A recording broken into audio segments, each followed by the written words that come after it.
Praise the Lord. நான் பூமியின் கடையாந்தரங்களிலிருந்து உன்னை எடுத்து அதன் எல்லைகளிலிருந்து அழைத்து வந்து, நீ என் தாசன், நான் உன்னை தெரிந்து கொண்டேன், நான் உன்னை வெறுத்து விடவில்லை என்று சொன்னேன்.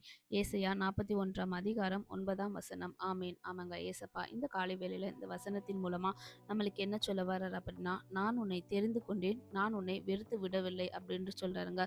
சில நேரத்துல அவருக்கு பிரியமில்லாத காரியத்தை செஞ்சுட்டு நம்ம அவருடைய சமூகத்துக்கு வர தயங்கி நிற்கிறோம் அப்படின்னா, நம்மளை பார்த்து கர்த்தர் சொல்றாரு, நீ செஞ்ச காரியத்தினால நான் உன்னை வெறுக்க மாட்டேன் அப்படின்னு சொல்றாரு. என்னிடத்துல மன்னிப்பு உண்டு அப்படின்னு சொல்றாரு. ஸோ நம்ம அவரிடத்துல தைரியமா போய், இசப்பா இந்த காரியம் நான் தெரியாம செஞ்சுட்டேன் அப்படின்னு அவரிடத்துல மன்னிப்புக்காக கெஞ்சி நிற்கும்போது அவர் நம்மளுக்கு மன்னிக்க வல்லவராய் இருக்கிறார். மன்னிப்பு தந்து அவர் சொல்றாரு, நான் எப்பொழுதுமே உன்னை வெறுத்து விட மாட்டேன், உன்னை கை விட மாட்டேன் அப்படின்னு சொல்றாருங்க. ஸோ எந்த தவறு நம்ம செஞ்சுட்டு அவருடைய சமூகத்தை நோக்க தைரியம் இல்லாம இருந்தோம் அப்படின்னா, கர்த்தர் இன்னைக்கு அவர் சமூகத்துக்கு அழைக்கிறார். கர்த்தர் இந்த வார்த்தையின் மூலமாக நம்மளை ஆசீர்வதிப்பாராக. ஆமேன். God bless you. Jesus loves you.